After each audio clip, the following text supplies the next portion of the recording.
Hello. Well, as promised yesterday, we are out here with the Chronograph, me and my Smith & Wesson Model 15 38 Special. That's our star of the day. We're going to be shooting various types of 38 Special ammunition, starting with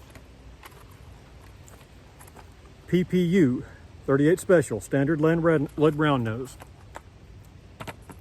And then we're going to move up to some hand-loaded 38 Special. We'll talk a little bit about that in a minute. And then some factory Spl+P, and just on up from there.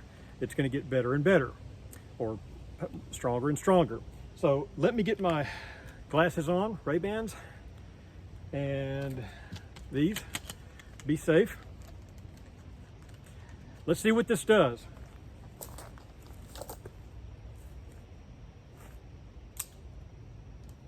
Let's see.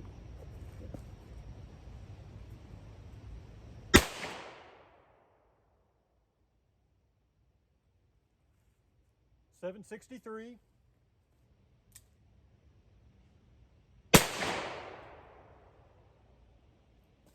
.808.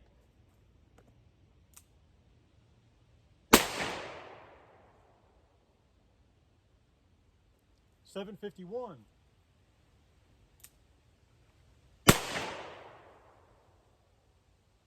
.718.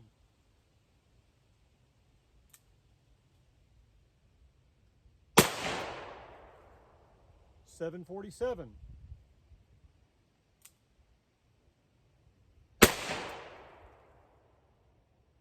.788. And that's it for that. Unloading.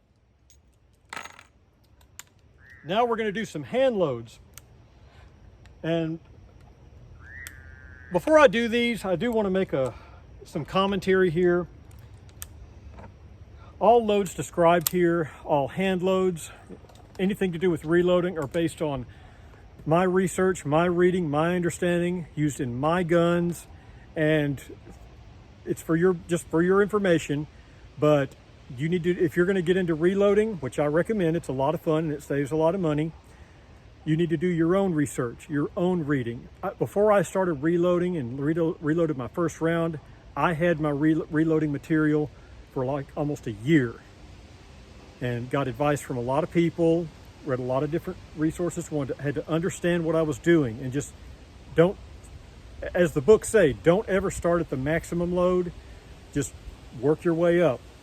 You'll get to where you want to be soon enough. Just be very careful. Be very careful when you reload. So with that in mind, let's keep going.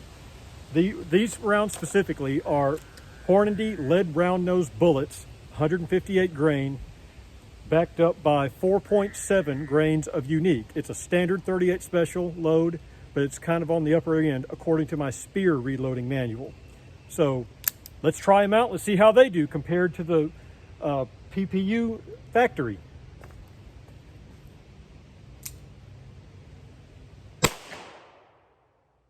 .736.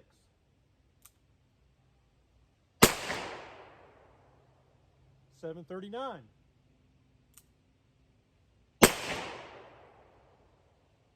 .797.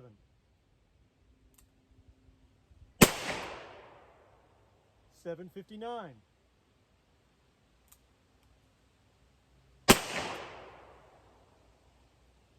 .773.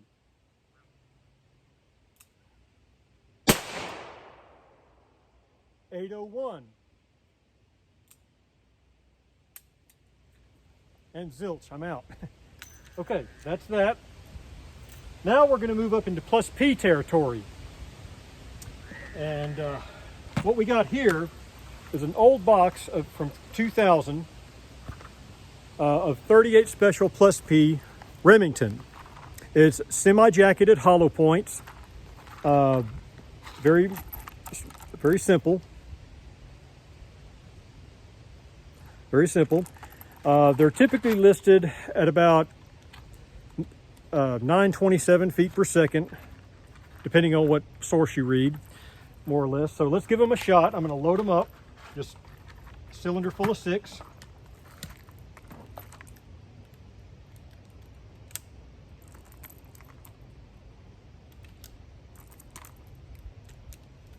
Here we go.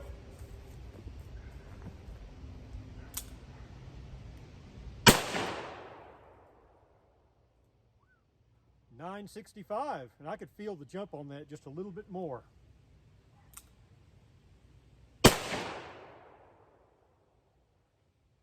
No reading. We got a miss there, I guess.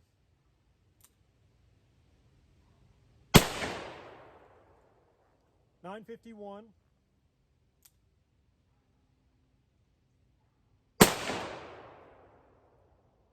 .961.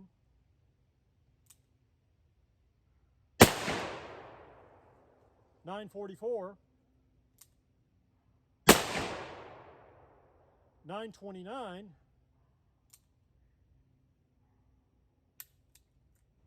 And zilch. I should have counted my rounds. That's my fault. Let's put them back in the box for reloading.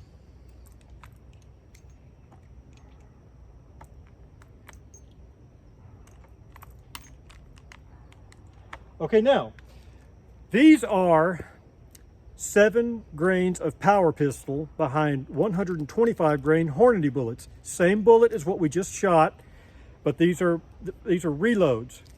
Power pistol is considered one of the best according to all of my reloading manuals. So let's try these. This is right below the maximum. Again, this is based on my research and my experience and my shooting. So let's put that in mind. Here we go.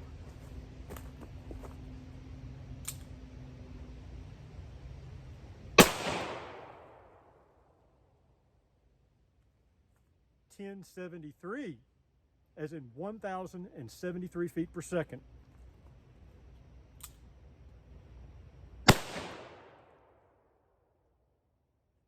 .970.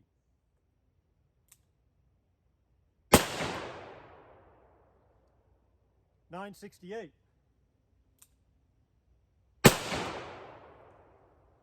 .989.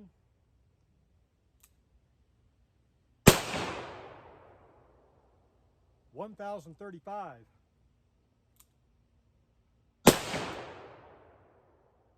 1,025. Again, I need to count my rounds more. Anyway, those all went very well. Gun's getting hot. Now, let's move on to some factory comparisons. What you have here are 4 rounds of Remington's old FBI load. The lead hollow point, 158 grain plus P. These are considered top-notch and have been for years. This was the first major step in hollow point ammunition, going as far back as the 60s, I believe, until it was perfected in the 70s and I think adopted by the FBI, hence its name, the FBI load. And it's been released in Remington, Federal, Winchester, and even Buffalo Boar.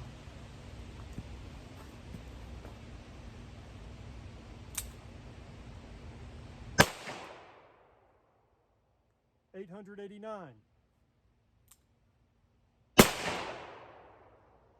.885. .891. .877. 900.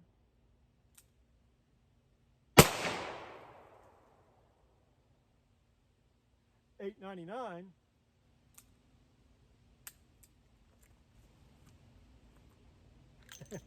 Got to remember. All right, now we're going to move on to some hand load comparisons. This is 5.4 grains of unique behind a 158 grain lead round nose bullet.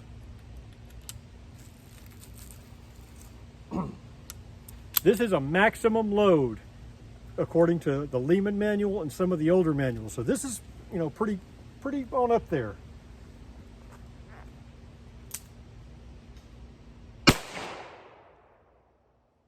.921. 951. 915, 929, 946, 942. Ha, got it that time. Okay, now, again, this is based on my research, my experience, my trials. This is 7.2 grains of Hornandy. And it's a little over the maximum. Just a step over. Now, does that mean that it's +P plus? Technically, yes. But it's nowhere near 357 Magnum, which is something you should never try to do with a 38 Special revolver. One might still consider this in +P territory, but I would not. This is just over the mark to see if I can get it up to 1,100 feet per second, or how close I can get to that. I will not shoot these very often. It will, if nothing else, it will cause accelerated wear in the gun, and we don't want to abuse our firearms. But let's see if we can do any better.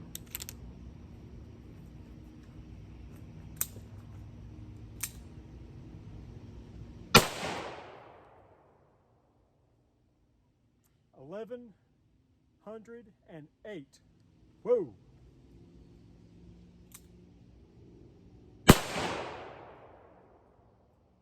$10.36.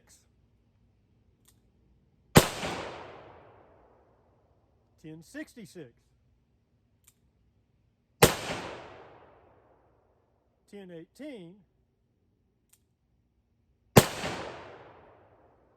$10.37. $10.26. Get it again.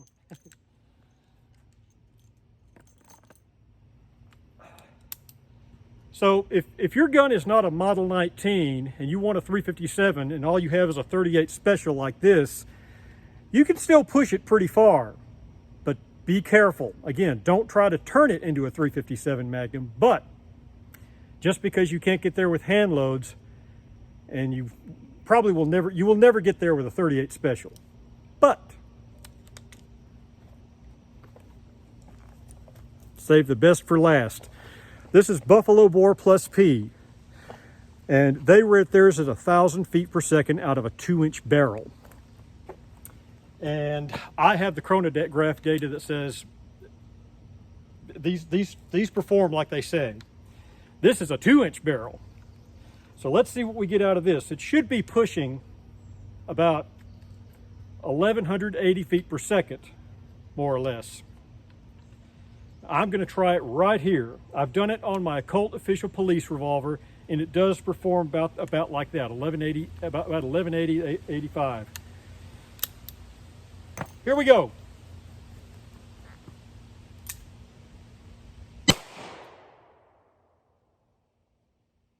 $10.71.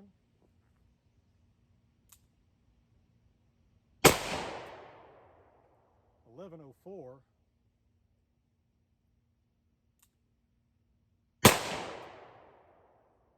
$11.41.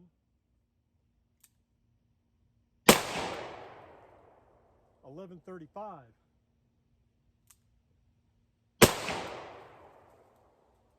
$10.56.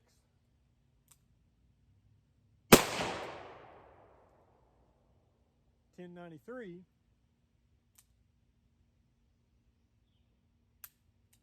Well, that was it. A couple of those kind of disappointed me. Now, it may be the chronograph, it may be the gun, but still, that's a lot better. And that will get you... By the way, that was lead hollow points. Buffalo Boar does make them with just semi-wad cutter. So, meaning if you want an outdoor carry gun that can penetrate flesh in big animals, well, they make those too. But just because you know, this isn't a Model 19, but Buffalo Boar is about as close as you can get. And you can still do a few things with reloading. As you could see, my reloads exceeded the factory ammunition. So even if by just a little, but I mean the Remingtons, they were an average about just about what the box says, 927, and my Handloads, both of them, exceeded it. They broke 1,000 feet per second by far. So as said before, 38 Special is a very versatile round, and these K-frame 38s are very beefy, and they can do a lot.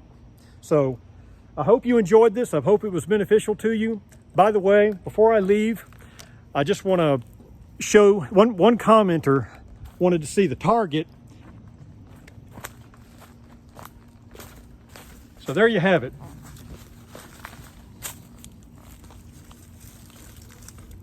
There's the target, and it's all pretty much on the bullseye. The sun was kind of hitting my eyes.